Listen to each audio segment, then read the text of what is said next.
श्री भगवान राम कहते हैं, अगर मनुष्य यह 3 बातें जान जाए तो वह कभी किसी से भी जीवन में धोखा नहीं खाएगा। दोस्तों, एक बार माता सीता और श्री राम 14 वर्ष के वनवास के दौरान जंगल में कुटिया बनाकर रात्रि में विश्राम कर रहे थे। रात्रि बहुत हो चुकी थी। भगवान श्री राम सो गए थे, परंतु माता सीता जाग रही थी। आज माता सीता को नींद नहीं आ रही थी, वह बेचैनी महसूस कर रही थी। फिर अचानक भगवान श्री राम जी भी जाग जाते हैं और सीता जी को बेचैन देखकर पूछने लगते हैं कि हे सीते, आप अभी तक सोई नहीं है क्या बात है, आप बेचैन लग रही है, क्या बात है। तब माता सीता भगवान श्री राम से कहती है, हे प्रभु, आज मुझे बेचैनी सी लग रही है, जिसके कहीं मुझे नींद नहीं आ रही है। हे प्रभु, कृपा करके आप मुझे कोई ज्ञानवर्धक कोई कहानी सुना दीजिए जो मेरे जीवन में काम आ जाए। दोस्तों, भगवान श्री राम माता सीता से कहती है कि हे सीते, आज मैं आपको वह कहानी सुनाने जा रहा हूँ। बहुत ही महत्वपूर्ण बात मैं आज तुम्हें इस कहानी के माध्यम से बताता हूँ, और जो भी मनुष्य मेरी यह कहानी सुन लेगा वह कभी अपने जीवन में धोखा नहीं खा सकता और कभी पराजित नहीं हो सकता। इसलिए तुम इस कहानी को ध्यानपूर्वक पूरा सुनना। फिर माता सीता श्री राम से कहती है कि हे प्रभु, आप कहानी सुनाना प्रारंभ करिए, मैं पूरे ध्यान पूर्वक कहानी को पूरा सुनूंगी। दोस्तों, तब भगवान श्री राम माता सीता को कहानी सुनना प्रारंभ करते हैं और कहते हैं कि हे सीते, प्राचीन समय की बात है। किसी नगर में एक राजा राज्य करता था। वह राजा बड़ा ही बलवान योद्धा था। उस राजा के बल और शौर्य की बातें दूर दूर तक होती थी। उस बलवान राजा के 4 पुत्र थे और राजा के चारों राजकुमार दिखने में बहुत ही सुंदर थे और अपने पिता की ही तरह बहुत बलवान थे। सभी गुणों की शिक्षा लेते लेते वह चारों राजकुमार धीरे धीरे जवान होते गए। बल और साहस में वह चारों अपने पिता की ही परछाई थे। कई बार उन्होंने अपने पिता के साथ युद्ध लड़ा और युद्ध में जीत भी हासिल किया, जिसके कारण उन्हें अपने बल पर बहुत घमंड भी था। मित्रों, वह राजा अपने चारों पुत्रों को बहुत चाहता था और वह राजा जब भी कोई कार्य करता था तो वह अपने चारों पुत्रों को अपने पास बुलाकर उनसे सलाह लिया करता था। प्रिय दर्शकों, जो व्यक्ति अपने घर में अपने से छोटों की भी राय ले हैं उनके घर में कभी आपस में लड़ाई झगड़ा नहीं होता है और कभी कभी अपने से उम्र में छोटे लोग भी बहुत ज्ञान की बात बता दिया करते हैं। दर्शकों, धीरे धीरे चारों राजकुमार जब बड़े हो गए तो वह चारों जंगल में शिकार करने के लिए जाने लगे। एक दिन राजा ने अपने चारों बेटों को अपने पास बुलाकर उन्हें समझाया कि पुत्रों, तुम चारों अब जवान हो गए हो, इसलिए अपनी इच्छा से चाहे जहां घूम फिर सकते हो, लेकिन तुम लोग मेरी एक बात कभी भी मत भूलना। बेटा, आप लोग जब भी शिकार करने के लिए जाओ तो हमारे राज्य की आगे वाली दिशा में ही जाना। गलती से भी कभी हमारे राज्य के पीछे वाली दिशा की ओर मत जाना। अगर पुत्रों, आप लोग कभी भी भूलवश भी राज्य के पीछे की दिशा की ओर चले गए तो आप लोग बहुत बड़े संकट में से गिर जाओगे। प्रिय दर्शकों, भगवान श्री राम माता सीता से आगे कहते हैं कि हे सीते, राजा के चारों पुत्रों ने अपने पिता की बात को बड़े ध्यान पूर्वक सुना और राज्य के पीछे ना जाने का वचन दिया कि पिताजी, हम आपकी यह बात हमेशा याद रखेंगे। हम भूल से भी कभी राज्य के पीछे वाली दिशा में शिकार करने के लिए नहीं जाएंगे। प्रिय दर्शकों, भगवान श्री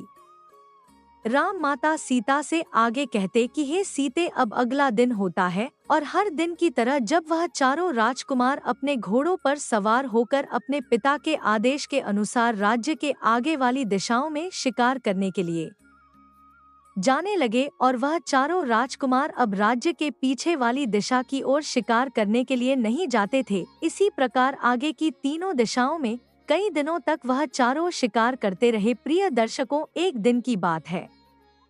राजा के चारों राजकुमार जब शिकार करने के लिए जंगल में गए तो पूरे दिन तो वह शिकार को ढूंढते रहे, लेकिन उन्हें कहीं कोई शिकार नहीं मिला। अब शिकार ढूंढते ढूंढते शाम हो जाती है तो वह चारों राजकुमार अपने महल में लौटने लगते हैं।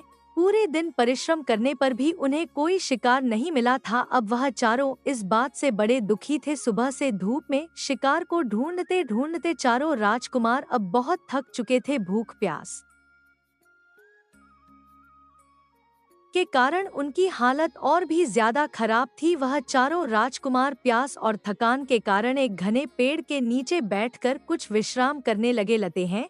चारों राजकुमार जब विश्राम कर रहे थे तो उसी समय सबसे छोटा राजकुमार, जो स्वभाव से कुछ चंचल था, उसने अपने बड़े भाई से कहा कि बड़े भैया, एक बात मुझे बहुत परेशान कर रही है कि हमारे पिताजी ने हमें राज्य के आगे वाली दिशाओं में शिकार करने को मना नहीं किया है, तो फिर पिताजी ने हमें राज्य के पीछे वाली दिशा में शिकार करने के लिए जाने से मना क्यों किया है? आखिर क्या बात हो सकती है? पिताजी ने ऐसा क्यों कहा है? हो ना हो इसके पीछे कोई बड़ी बात ही होगी। हमें तो लगता है कि हमारे पिताजी ने राज्य के आगे वाले सभी राजाओं को तो पराजित कर दिया होगा, लेकिन पिताजी राज्य के पीछे वाले राजा से युद्ध में जरूर हार गए होंगे, इसीलिए उन्होंने हमें राज्य के पीछे जाने के लिए मना किया है। तब बड़ा राजकुमार कहने लगा, नहीं भाई, ऐसा कदापि नहीं हो सकता। तो छोटा राजकुमार कहने लगा, भैया, मुझे तो कुछ ऐसा ही लगता है कि हमारे पिता राज्य के पीछे वाले राजा से युद्ध में हार गए हैं और उसी राजा के डर की वजह से पिताजी ने हम लोगों से मना किया है कि हम राज्य के पीछे शिकार करने ना जाएं। मेरा तो मानना है कि कल सुबह हमें राज्य के पीछे वाली दिशा में चलकर देखना चाहिए और इस बात का पता लगाना चाहिए। वैसे भी हम चारों राजकुमार बलवान भी हैं और महान योद्धा भी हैं। हमें अपनी वीरता पर जरा भी संदेह नहीं करना चाहिए। अगर हम राज्य के पीछे वाली दिशा में जाएंगे तो राज्य में हमारी और भी अधिक प्रशंसा होगी। कल सुबह हम चारों राज्यों के पीछे वाली दिशा में ही जाएंगे और जाकर देखेंगे कि हमारी बात सत्य है या नहीं, कि राज्य के पीछे वाले राजा से हमारे पिता हार चुके हैं। प्रिय दर्शकों, भगवान श्री राम माता सीता से आगे कहते हैं कि हे सीते, छोटे राजकुमार की बात सुनकर बड़े राजकुमारों को भी लगने लगा कि शायद हमारे पिता उस राजा से हार गए होंगे। अब तो वह छोटे राजकुमार के कहे अनुसार तीनों बड़े राजकुमार राज्य के पीछे वाली दिशा में जाने के लिए तैयार हो गए और कहने लगे, ठीक है भाई, कल सुबह हम राज्य के पीछे की ओर ही चलेंगे। अब यह तय करके वह चारों राजकुमार अपने महल में चले आते हैं और भोजन करके अपने कक्ष में जाकर आराम करने लगते हैं। इधर जब अगला दिन होता है, सुबह नींद से जागकर चारों राजकुमार अपने अपने घोड़ों पर बैठकर शिकार करने के लिए चल पड़ते हैं और जाते जाते उन्होंने अपने पिता से कहा, पिताजी, आज शिकार करने के लिए दूर से हमारे मित्र भी आ रहे हैं। हमें आज रात लौटने में कुछ देर हो आएगी। अगर ज्यादा देर हो जाए तो आप चिंता मत करना। राजा ने कहा, मेरे बलवान बेटों, आपकी जैसी इच्छा। हमें आप चारों की वीरता पर पूरा विश्वास है, फिर भी आप में जल्दी लौटने का प्रयास करना। प्रिय दर्शकों, भगवान श्री राम माता सीता से आगे कहता है कि हे सीते, अपने पिता से इतना कहकर वह चारों पुत्र शिकार करने के लिए निकल पड़ते हैं। आज वह चारों राज्य के आगे ना जाकर राज्य के पीछे वाली दिशा में चल दिए और कुछ देर चलने के बाद वह अपने राज्य की सीमा से बाहर निकल गए। सीमा पार करके चारों राजकुमार चोरों ने अपने राजसी घोड़े तो वहीं छोड़ दिए और अपना भेष बदलकर आगे के लिए चलने लगे। चारों राजकुमार पैदल पैदल चलते हुए जंगल के मार्ग से चलते जा रहे थे। कई घंटों तक पैदल चलने के बाद वह बहुत दूर निकल आए थे और एक घने जंगल में जा पहुंचे थे। उस घने जंगल में उन्हें दूर दूर तक कोई गांव नहीं दिख रहा था। धूप में पैदल चलते चलते उन चारों राजकुमारों को बहुत जोर की प्यास भी लगने लगी थी। अब चारों राजकुमारों एक छायादार पेड़ के पास में बैठकर आराम करने लगते हैं। उनकी प्यास अब बढ़ती ही जा रही थी और इधर धीरे धीरे सूरज ढल चुका था। जंगल में बहुत अंधेरा हो गया था। तभी छोटा राजकुमार उस पेड़ पर ऊपर चढ़कर बैठ जाता है तो छोटे राजकुमार को उस जंगल में कुछ दूरी पर एक घर दिखाई देता है। कुछ दूरी पर एक कच्चा घर बना हुआ था और उस घर के बाहर आग भी जल रही थी। छोटे राजकुमार को घर दिखाई दे रहा था और उसके पास में जलती हुई आग भी उसे दिख रही थी। यह देखकर छोटा राजकुमार पेड़ से नीचे उतरता है और कहता है, बड़े भैया आप चिंता मत करो, आपकी प्यास बुझने वाली है, मैंने देख लिया है। तब तीनों बड़े राजकुमारों ने पूछा, क्या हुआ भाई, तुमने ऐसा क्या देख लिया है जो इतना खुश हो रहे हो? तब छोटा राजकुमार कहता है, बड़े भैया मैंने देखा है कि यहाँ से कुछ दूरी पर एक कच्चा घर है और वहाँ पर आग भी जल रही है। अगर हम चारों उस घर तक पहुँच जाएं, तो वहाँ हमें पानी जरूर मिल सकता है। प्रिय दर्शकों, भगवान श्री राम माता सीता से आगे कहता है कि हे सीते, राजकुमार की ऐसी बात सुनकर वह तीनों चारों राजकुमार बहुत प्रसन्न होते हैं और अपने छोटे भाई को गले लगा लेते हैं। अब वह चारों उसी जगह पर पहुंच जाते हैं जहां वह कच्चा घर बना हुआ था। उस घर के बाहर एक कुआं भी दिखाई दे रहा था। कुआं को देखकर चारों भाई खुशी से उछलने लगते हैं कि अब तो हम खूब सारा पानी पिएंगे। प्रिय दर्शकों, भगवान श्री राम माता सीता से आगे कहता है कि हे सीते, जब उन्होंने कुएं के अंदर झांक कर देखा तो उस कुएं में पानी तो भरा हुआ था, लेकिन पानी बहुत नीचे था। कुएं के पास एक बाल्टी भी रखी हुई थी, मगर उस बाल्टी में रस्सी नहीं थी। अब वह चारों भाई सोचने लगे कि भाई पानी तो मिल गया है, लेकिन बिना रस्सी के जल निकाले कैसे? अगर यह जल हम लोगों को नहीं मिला तो प्यास के मारे हमारी मृत्यु यही हो जाएगी। तब बड़े भाई ने छोटे भाई से कहा, मैं घर में जाकर पूछकर कोई ना कोई तो इस घर में जरूर रहता होगा। जब घर के बाहर कुआं है तो फिर घर के अंदर रस्सी भी होगी। तुम जल्दी से जाओ और उस घर से रस्सी मांग कर लाओ। प्रिय दर्शकों, भगवान श्री राम माता सीता से आगे कहता है कि हे सीते, वह तीनों राजकुमार वही कुएं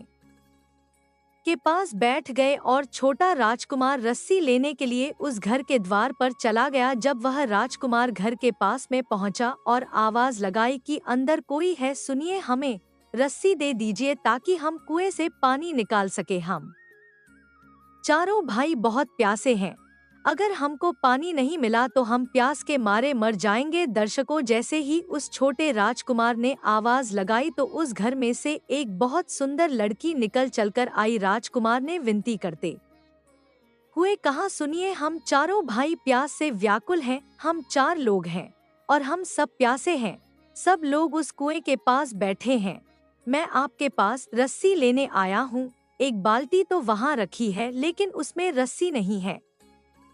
अगर आपके घर में रस्सी मिल जाए तो आपका बड़ा उपकार होगा। प्रिय दर्शकों, भगवान श्री राम माता सीता से आगे कहते हैं कि हे सीते, वह लड़की बहुत रूपवान थी और वह छोटा राजकुमार भी बड़ा रूपवान था। वह लड़की उसे देखते ही उस पर मोहित हो गई। सोचने लगी, आज तो घर बैठे राजकुमार चलकर आया है, इस खूबसूरत युवक को मैं अपना पति बनाऊंगी। वह लड़की द्वार पर खड़े खड़े उसे देखती ही रह गई। राजकुमार कहता है, हे लड़की, तुम किस सोच में पड़ गई हो? अगर आपके पास रस्सी हो तो हमें दे दो। दर्शकों, वह लड़की जो थी उस राजकुमार से कहती है, ठीक है, कुछ समय रुको, मैं अपनी बड़ी बहन से पूछ कर आती हूँ।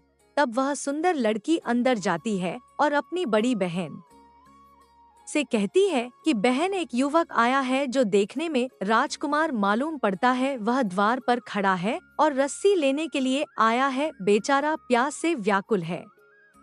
दर्शकों, इतनी बात सुनकर उसकी बड़ी बहन भी द्वार पर पहुंच जाती है और उस राजकुमार को देखती है तो राजकुमार कहता है कि हे देवी, आपके घर से अगर हमें रस्सी मिल जाए तो हमें कुएं से पानी निकालकर पीने में आसानी हो जाएगी। हम चारों भाई बहुत प्यासे हैं, आपका बड़ा उपकार होगा, कृपया हमें रस्सी दे दो। छोटे राजकुमार की बात सुनकर उसकी बड़ी बहन कहती है कि रस्सी तो आपको हमारे पास मिल जाएगी, मगर आप लोगों को हमारी एक शर्त मानना पड़ेगा। अगर उस शर्त को आप लोगों ने पूरा कर दिया तो हम आपको रस्सी अवश्य दे देंगे, और रस्सी ही नहीं बल्कि हम स्वयं आपको पानी पिलाएंगे और हमारे घर में आराम करने के लिए आपको चारपाई भी देंगे।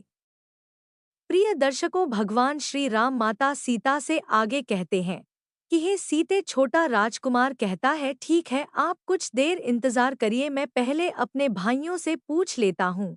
वह जैसा कहेंगे हम वैसा ही करेंगे। दर्शकों, वह राजकुमार भागता हुआ अपने तीनों भाइयों के पास में जाता है और सारी बात उनसे कहता है कि भाइयों, पानी तो पीने को मिल जाएगा, लेकिन उन लड़कियों की कोई शर्त है, हमें वह माननी पड़ेगी। उन्होंने कहा कि अगर आप हमारी शर्त मान लेते हो तो आपको प्यास बुझाने के लिए पानी भी मिलेगा, खाना भी मिलेगा और आराम करने के लिए चारपाई भी मिलेगी। प्रिय दर्शकों, वहाँ चारों राजकुमार बहुत प्यासे थे। उन्हें उस समय कुछ समझ सूझ नहीं पड़ रही थी। वह उस समय पानी पीकर सिर्फ अपनी जान बचाना ही सही समझ रहे थे। बड़े राजकुमार ने कहा, ठीक है भाई, हमें पानी पीने को मिल जाए, हम उसकी कोई भी शर्त मानने को तैयार है। प्रिय दर्शकों, भगवान श्री राम माता सीता से आगे कहते हैं कि हे सीते, इस प्रकार अपने तीनों भाइयों से पूछकर वह छोटा राजकुमार एक बार फिर उसी घर के द्वार पर उस रूपवान लड़की की बड़ी बहन के पास आ जाता है और कहने लगा, हमारे जो बड़े भाई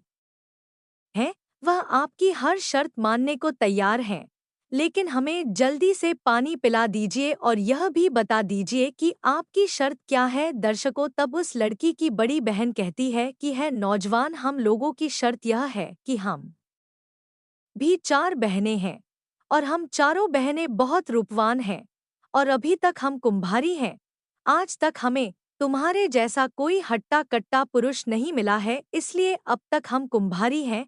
अगर तुम चाहो तो तुम चारों भाई हम चारों बहनों से विवाह कर लो, तो हम अपने घर में बैठाकर तुम्हें पानी पिलाएंगे, स्वादिष्ट खाना भी खाने को देंगे और यहाँ आराम करने के लिए तुम्हें चारपाई भी देंगे। प्रिय दर्शकों, भगवान श्री राम माता सीता से आगे कहते हैं कि हे सीते, उस लड़की की इतनी बात सुनकर छोटा राजकुमार हैरान रह गया। वह सोचने लगा कि यह कैसी शर्त है, बिना माता पिता की आज्ञा के हम चारों भाई विवाह कैसे कर सकते हैं। अब वह छोटा राजकुमार भागता हुआ अपने भाइयों के पास जाता है और उनकी शर्त के बारे में बताता है कि बड़े भैया, उस रूपवान लड़की की तीन बहनें और हैं, अगर हम चारों उन चारों बहनों से विवाह कर लेते हैं तब तो हमें पानी पीने को मिल जाएगा, नहीं तो हमें प्यासे ही मरना पड़ेगा। इस लड़की ने कहा है कि अगर हम उसकी बात मान लेंगे तो हमें पीने के लिए पानी भी मिलेगा, खाने के लिए स्वादिष्ट खा भी मिलेगा और आराम करने के लिए चारपाई भी मिलेगी, और यदि उनकी शर्त नहीं मानी तो पानी क्या, यहाँ हमें बैठने को भी नहीं मिलेगा। दर्शकों, तब एक राजकुमार ने कहा कि भैया, हम उनसे विवाह कैसे कर सकते हैं? अगर हम उनसे विवाह कर लेंगे तो हमारे पिताजी नाराज हो जाएंगे। पिता के मान सम्मान का, हमारे पिता तो हमारा विवाह बड़े बड़े राजाओं की राजकुमारियों से कराना चाहते हैं।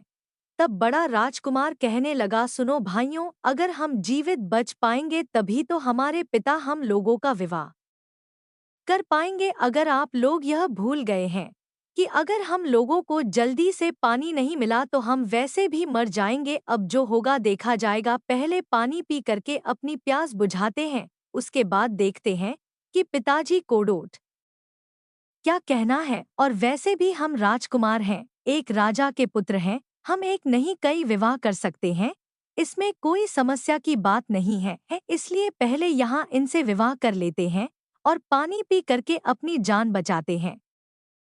प्रिय दर्शकों, भगवान श्री राम माता सीता से आगे कहते हैं कि हे सीते, चारों राजकुमार झूठे वह चारों सुंदर लड़कियों से विवाह करने के लिए तैयार हो जाते हैं। अब तो वह चारों राजकुमार उन चारों बहनों के घर जाते हैं और उन चारों कन्याओं से कहते हैं कि हमें आप लोगों की शर्त स्वीकार है, आप हमें पानी पिला दो। दर्शकों, यह सुनकर वह चारों बहनें खुश हो जाती हैं। वह बड़े सम्मान से उन चारों राजकुमारों को जल पिलाती है। जल पीने के बाद उन्हें कुछ राहत मिलती है। फिर वह लड़कियां जल्दी जल्दी स्वादिष्ट खाना बनाती है और उन चारों को खाना खिलाती है। दर्शकों, खाना खिलाने के बाद वह लड़कियां कहती है कि है राजकुमारों, हम विवाह की तैयारी कर लेते हैं, तब तक आप चारों विवाह के लिए तैयार हो जाइए। दर्शकों, जब चारों राजकुमार पानी पी लेते हैं तो बीच वाले राजकुमार के मन में आता है कि हमें जिसकी जरूरत थी वह हमें तो मिल ही गया है, अब हम इनकी कोई शर्त भी नहीं माने तो यह हमारा क्या कर सकती है, हम चारों इतने बलवान हैं, इन कोमल लड़कियों को उठाकर पटक देंगे। अब यही सोचकर बीच वाला राजकुमार कहता है कि है लड़कियों, हमें तुमसे कोई विवाह नहीं करना है। हमने तो पानी पीने के लिए तुमसे कह दिया था, परंतु हम अपने पिताजी से पूछे बिना विवाह नहीं कर सकते। अब हम यहाँ से जा रहे हैं। दर्शकों, उस राजकुमार की ऐसी बातें सुनने के बाद वह लड़कियां अपने असली रूप में आ जाती हैं और वह एक राक्षसी थी। उनके बड़े बड़े नाखून थे और उनके बड़े बड़े दांत थे। उनका ऐसा रूप देखकर चारों राजकुमार डर जाते हैं और कहते हैं कि हे लड़कियों, हमें माफ कर दो, हम तुमसे विवाह करने के लिए तैयार हैं। दर्शकों, बड़ा राजकुमार अपने भाइयों को समझाता है और कहता है कि यह राक्षसी है, अगर हमने उनकी बात नहीं मानी तो यह हमको मार डालेंगे। प्रिय दर्शकों, भगवान श्री राम माता सीता से आगे कहते हैं कि हे सीते, अब तो उन चारों का विवाह हो जाता है और विवाह करके वहाँ लड़कियां बड़ी खुश थी। वह अपने अपने पति के साथ खूब मौज मस्ती करती थी और अपने पतियों को रोज स्वादिष्ट स्वादिष्ट भोजन बनाकर खिलाया करती थी। दर्शकों, इस प्रकार कई दिन निकल जाते हैं। पत्नियों के हाथ का स्वादिष्ट भोजन खाकर चारों राजकुमार खूब मोटे ताजे हो रहे थे। चारों राजकुमारों के चेहरे पर अलग ही तेज चमक रहा था। तभी तीनों बड़े राजकुमार देखते हैं कि हमारा छोटा भाई सूख चुका है और इतना स्वादिष्ट भोजन मिलने के बाद भी यह इतना पतला होता जा रहा है। तब बड़ा राजकुमार अपने छोटे भाई से पूछता है कि भाई, तुम्हें क्या हो गया है? तुम्हारी तबीयत खराब नहीं है? इतना स्वादिष्ट भोजन हमें यहाँ मिलता है लेकिन तुम उसके बाद भी सूखते ही जा रहे हो, क्या तुम्हें कोई दुख तकलीफ है? तब छोटा राजकुमार बताता है कि भैया, मेरी पत्नी मुझे प्रेम से खाना नहीं खिलाती है। मैं जब भी उसके साथ खाना खाने बैठता हूँ तो वहीं दूसरी ओर मुंह करके रोने लगती है और उसको रोता देखकर मुझसे खाना नहीं खिलाता है और मैं भूखा रह जाता हूँ। इसलिए मैं इतना सूख चुका हूँ। मुझे समझ में नहीं आता है कि मेरी पत्नी क्यों रोती है और वह बताती भी नहीं है। दर्शकों, तब उसका बड़ा भाई कहता है, यानी बड़ा राजकुमार कहता है कि भाई, जरूर कोई तो वजह होगी। तुम्हारी पत्नी ऐसे क्यों रोती है? वह तुम्हें खाना खिलाते समय ही क्यों रोती है? इसका जरूर कोई कारण होगा। तुम्हें उससे पूछना चाहिए कि वह क्यों रोती है। तब वह छोटा राजकुमार कहता है कि भैया, मैंने उससे 1000 बार पूछा है परंतु वहाँ मुझे नहीं बताती है कि वह क्यों रोती है। वह बस इतना बोल देती है कि मेरी आदत है रोने की, जब भी मेरा रोने का मन होता है तो मैं रोने लगती हूँ।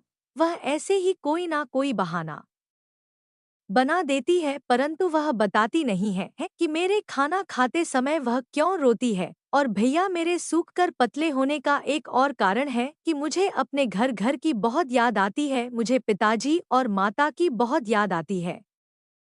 प्रिय दर्शकों, भगवान श्री राम माता सीता से आगे कहते हैं कि हे सीते, तक बीच वाला राजकुमार कहता है कि भाई, मैं तुम्हें एक योजना बताता हूँ।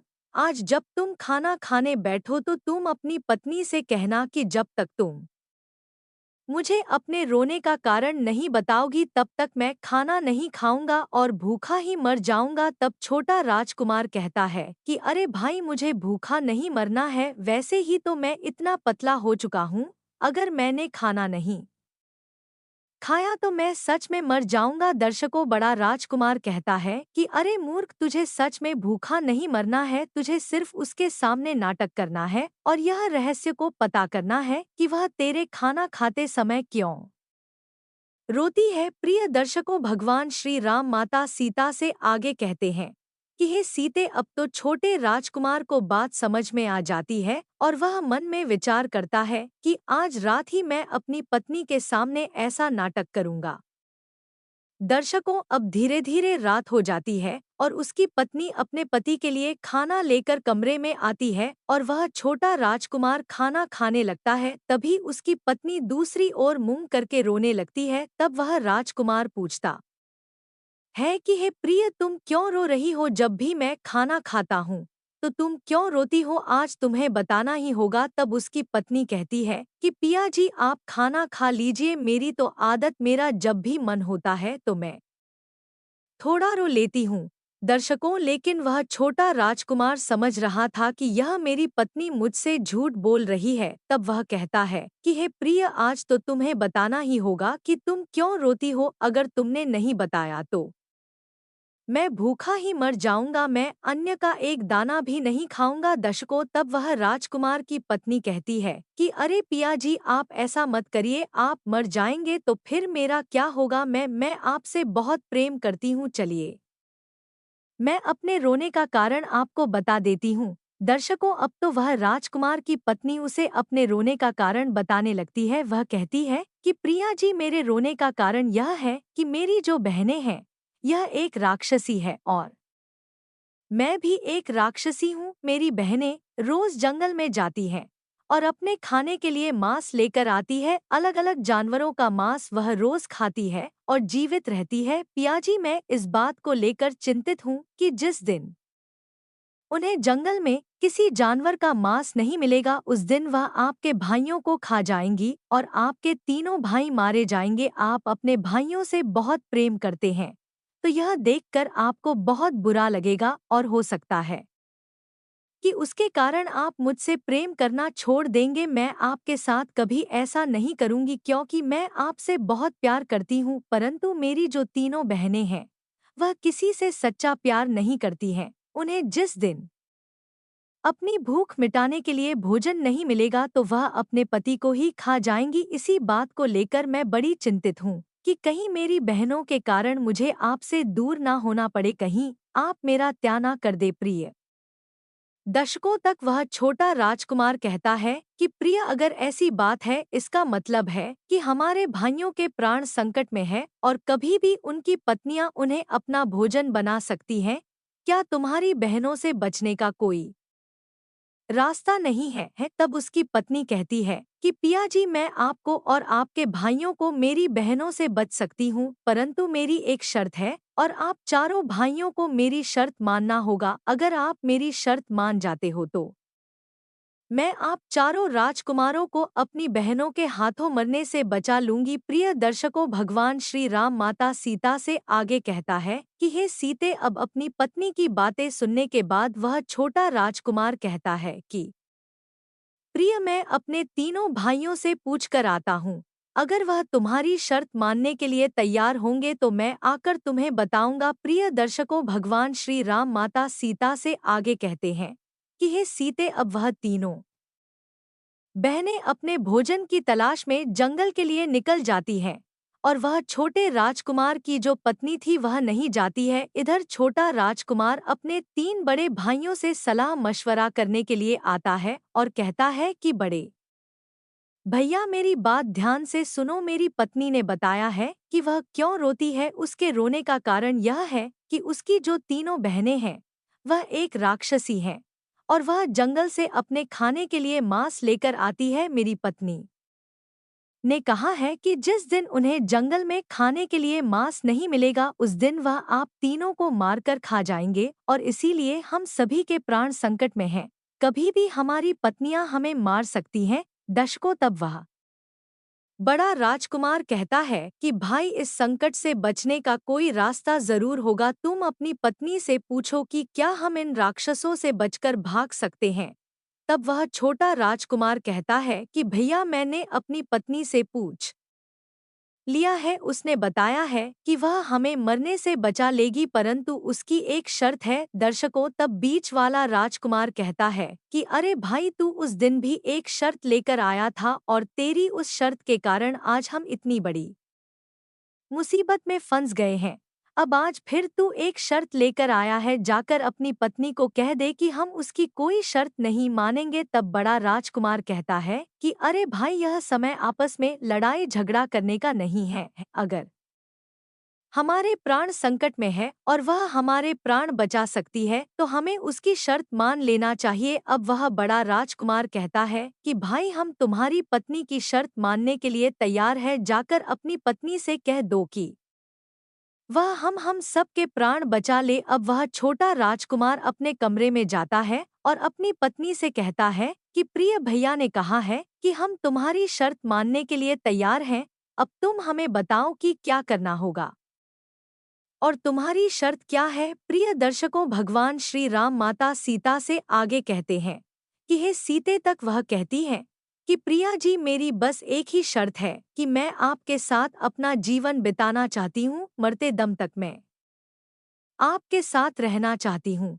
इसलिए आपको अपने साथ साथ मेरे प्राण भी बचाना होगा, यही मेरी शर्त है। दर्शकों, अब तो वह छोटा राजकुमार कहता है कि प्रिय, अगर तुम हमारे प्राण बचा रही हो और अपनी बहनों से धोखा कर रही हो तो हम तुम्हारे प्राण अवश्य बचाएंगे। तुम बताओ कि हमें क्या करना होगा? दर्शकों, अब बहुत छोटे राजकुमार की पत्नी उसे बताती है कि पिया जी, आपको शिकार करने के लिए जंगल में जाना होगा। अब चारों राजकुमार को एक साथ जाना होगा और वह जंगल में जाकर अपने आपको को घायल करना होगा और वापस आना होगा। जब आप घायल होकर वापस आएंगे तो मेरी बहनें आप लोगों से पूछेंगे कि जंगल में क्या हो गया और आप घायल कैसे हो गए। तब आपको बताना होगा कि जंगल में कुछ लुटेरे आए थे जिनके घोड़े बहुत तेज भागते हैं और उन्होंने हमारे घोड़े लूट लिए हैं और हमारा न भी लूट लिया है, हमारे घोड़े बहुत धीरे भागते हैं,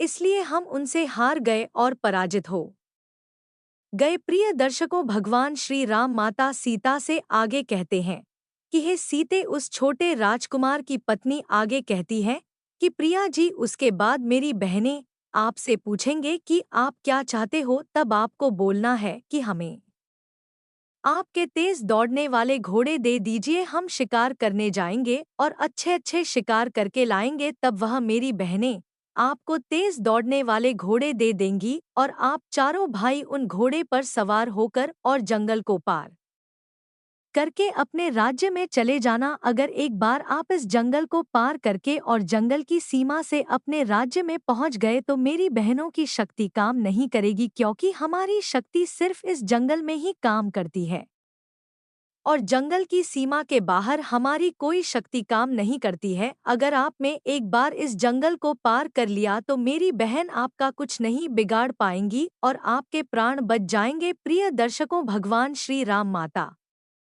सीता से आगे कहते हैं कि हे सीते, अब तो छोटे राजकुमार को अपनी पत्नी की बात समझ में आ गई थी। वह तुरंत अपने भाइयों के पास गया और उनको सारी बात बताई कि किस प्रकार हमें अपने प्राण बचाकर यहाँ से भागना है। अब तो चारों राजकुमार पूरी योजना को समझ गए थे। अगले ही दिन वह राजकुमार शिकार करने का बहाना करके जंगल में चले जाते हैं और जंगल में जाकर एक दूसरे को घायल कर देते हैं।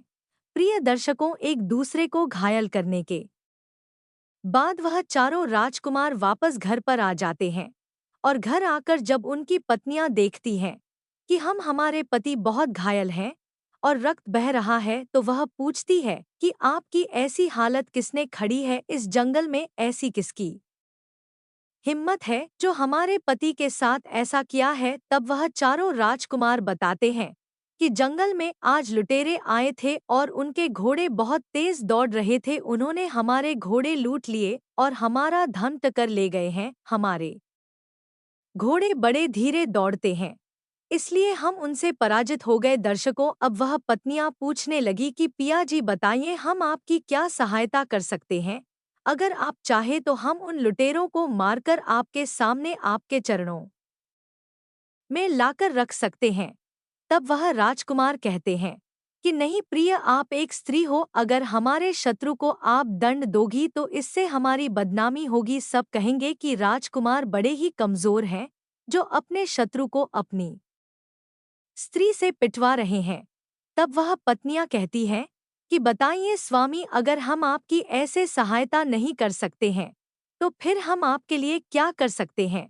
तब वह राजकुमार कहते हैं कि प्रिय, हमारे घोड़े तो चले गए, अब कल फिर वहां लुटेरे आएंगे, अगर आप हमें अपने तेज दौड़ने वाले घोड़े दे दें तो बड़ी सहायता होगी। हम जंगल से आपके लिए आज अच्छे अच्छे शिकार करके लाएंगे। प्रिय दर्शकों, भगवान श्री राम माता सीता से आगे कहते हैं कि हे सीते, राजकुमारों की इतनी बात सुनने के बाद उनकी पत्नियां विचार करती हैं और सोचती हैं कि ठीक ही कर रहे हैं, अगर यह अच्छे अच्छे शिकार करके लाएंगे तो हमारा भी पेट भरता रहेगा। तब वह बड़ी राक्षसी अपनी छोटी बहन से कहती है कि बहन जाओ और चारों राजकुमारों को हमारे सबसे तेज दौड़ने वाले घोड़े दे दो। अब वह छोटी राक्षसी चारों राजकुमारों को लेकर बगीचे में जाती है और सबसे तेज दौड़ने वाले घोड़े उन्हें दे देती है और कहती है कि जितनी जल्दी हो सके आप इस जंगल की सीमा को पार कर जाओ। दर्शकों, अब तो वह चारों राजकुमार उस छोटी वाली राक्षसी का बहुत बहुत धन्यवाद करते हैं। वह कहते हैं कि आपने हमारी जान बचाई, उसके लिए हम आपके आभारी हैं। तब वह राक्षसी कहती है कि राजकुमारों, मैंने आपकी जान तो बचा ली, परंतु आपको मेरी शर्त तो याद है ना? आपको भी मेरी जान बचानी होगी। अगर कोई आपसे पूछे कि आपको यहाँ से बचने का रास्ता किसने बताया है, तो आप मौन रहना और मेरा नाम मत लीजिएगा। अगर आपने बताया कि मैंने ही आपकी सहायता की है, तो मेरी बहनें मुझे जिंदा खा जाएंगी। प्रिय दर्शकों, भगवान श्री राम माता सीता से आगे कहते हैं कि हे सीते, तक चारों राजकुमार कहते हैं कि हम आपकी जान अवश्य बचाएंगे। हम किसी को नहीं बताएंगे कि हमें यहाँ से भागने का रास्ता आपने बताया है। दर्शकों, अब तो वह चारों राजकुमार जाकर अपने अपने कमरे में सो जाते हैं और आराम करने लगते हैं। वह सभी इस बात को सोचकर बड़े प्रसन्न थे कि कल हम इस नर्क से, ऐसी जिंदगी से मुक्त होकर अपने राज्य पहुंचेंगे, अपने पिताजी से मिलेंगे। अब अगला दिन होता है और वह चारों राजकुमार तेज दौड़ने वाले घोड़े लेकर शिकार करके लिए चले जाते हैं। दर्शकों, इधर तीनों राक्षसी को नहीं पता था कि हमारे पति अब वापस नहीं आने वाले। वह चारों राजकुमार अपने घोड़े को भगाते हुए और शाम तक जंगल की सीमा पार कर जाते हैं। इधर शाम के समय जब राक्षसी देखती है कि अंधेरा हो गया है परंतु हमारे पति अभी तक नहीं आए हैं, तो वह अपनी छोटी बहन से कहती है कि जाओ और देख कर आओ कि वह चारों राजकुमार कहाँ है। दर्शकों, छोटी राक्षसी को तो पता ही था कि वह चारों यहाँ से भाग चुके हैं और अब तक जंगल की सीमा पार कर गए होंगे। वह थोड़ी दूर जाती है और घूम कर आ जाती है और कहती है कि बहन, वह चारों तो यहाँ है ही नहीं, लगता है वह भाग गए। तब वह तीनों राक्षसी क्रोध में आ जाती है और अपने बड़े बड़े नाखून निकालती है और अपनी बड़ी बड़ी आंखें लेकर जंगल की ओर चल पड़ती है। जंगल में चलते चलते वह जंगल की सीमा तक पहुंच जाती है और देखती है कि वह चारों राजकुमार जंगल की सीमा के दूसरी ओर पहुंच गए हैं और अब हम उनका कुछ नहीं बिगाड़ सकते। दर्शकों, यह देखकर बड़ी वाली राक्षसी को बड़ा क्रोध आता है। वह कहती है कि हे राजकुमारों, अब तो आप बच गए हो, अब हम आपका कुछ नहीं बिगाड़ सकते, परंतु जाते जाते हमें एक बात बता दीजिए कि यहाँ से भागने का रास्ता आपको किसने बताया था? आपको कैसे पता चला कि जंगल की सीमा के पार हमारी शक्ति काम नहीं करती है? दर्शकों, तक वहाँ तीनों जो बड़े राजकुमार थे वह सोचते हैं कि हम तो अपने प्राण बचा ही चुके हैं, अब हमें इस छोटी वाली राक्षसी से क्या लेना देना। चलो इन्हें बता देते हैं कि तुम्हारी ही छोटी बहन ने तुम्हारे साथ विश्वासघात किया है और हमारे प्राण बचाए हैं। अब तो दर्शकों, वहाँ तीनों बड़े राजकुमार बताने वाले होते हैं। तभी वह छोटा राजकुमार कहता है कि भैया, कृपया करके आप ऐसा मत करिए, मेरी पत्नी ने हम सबके प्राण बचाए हैं और अंत में हम उसके साथ विश्वासघात नहीं कर सकते। अगर हम ऐसा करेंगे तो हमें बहुत पाप लगेगा। प्रिय दर्शकों, भगवान श्री राम माता सीता से आगे कहते हैं कि हे सीते, लेकिन वह तीनों बड़े राजकुमार बहुत ही क्रोध में थे और बहुत ही दुष्ट थे। वह अपना वचन भूल गए थे जो उन्होंने उस छोटी राक्षसी को दिया था। वह जंगल की सीमा के उस पार से चिल्लाते हैं कि हे राक्षसी, तुम्हारी छोटी बहन ने ही तुम्हारे साथ विश्वासघात किया है और उसी ने हमें तुमसे बचने का रास्ता बताया है। अब तो यह बात जानकर बात तीनों बड़ी राक्षसी बहुत क्रोध में आ जाती हैं और तुरंत अपनी छोटी बहन पर टूट पड़ती है और उसे नोच कर खा जाती है। यह देखकर वह छोटा राजकुमार बहुत दुखी होता है और रोने लगता है। वह कहता है कि भैया, आपने ऐसा क्यों किया? इसने हमारे प्राण बचाए थे, आपको ऐसा नहीं करना चाहिए था। तब वह बड़े राजकुमार कहते हैं कि अरे मूर्ख, इससे हमारा कोई लेना देना नहीं है, यह एक राक्षसी थी, तू इससे इतना प्रेम क्यों करने लगा है? तू हमारे राज्य में, चल पिताजी बहुत सुंदर राजकुमारी से विवाह कराएंगे। प्रिय दर्शकों, भगवान श्री राम माता सीता से आगे कहता है कि हे सीते, इतना कहकर वह तीनों राजकुमार अपने राजमहल के लिए चल देते हैं और इधर वहां तीनों राक्षसी भी अपनी छोटी बहन को मारकर उसकी हड्डियों को फेंककर और अपने घर वापस लौट जाती है।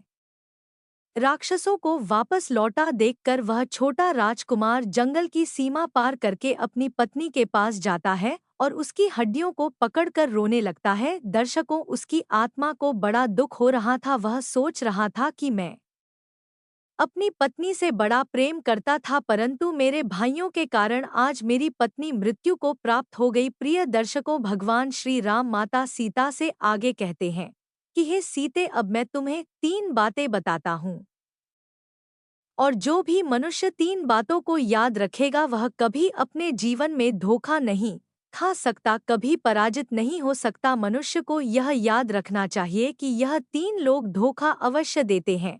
नंबर 1, स्वार्थी व्यक्ति है सीते।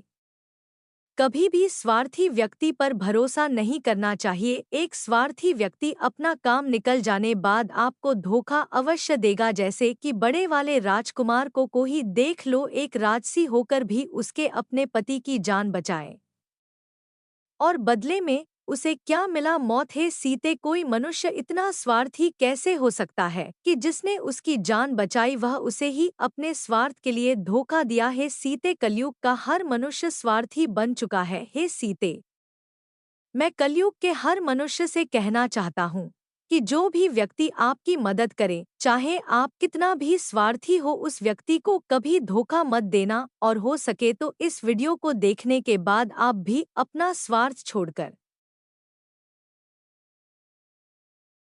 एक दूसरे की मदद करें, क्योंकि मनुष्य कितना भी स्वार्थी और चालाक क्यों ना हो, उसे भी एक ना एक दिन उसको भी धोखा मिल ही जाता है और उस कोई मामूली धोखा नहीं मिलता, उसे ऐसा धोखा मिलता है कि उसे जीवन भर पछताना पड़ता है और उस दिन से वह धोखा करना छोड़ ही देता है, क्योंकि ईश्वर का एक ही है, जो दूसरों को दोगे वही आपको भी मिलेगा। नंबर 2, वासना में अंधा मनुष्य। प्रिय दर्शकों, भगवान श्री राम माता सीता से आगे कहते हैं कि हे सीते, में अंधा मनुष्य को कुछ नहीं देखता है, वह अपने कुल का, अपने परिवार का नाश होते हुए भी देख सकता है, परंतु उसे अपनी वासना की पूर्ति करनी होती है, जिसके लिए वह किसी को भी धोखा दे सकता है।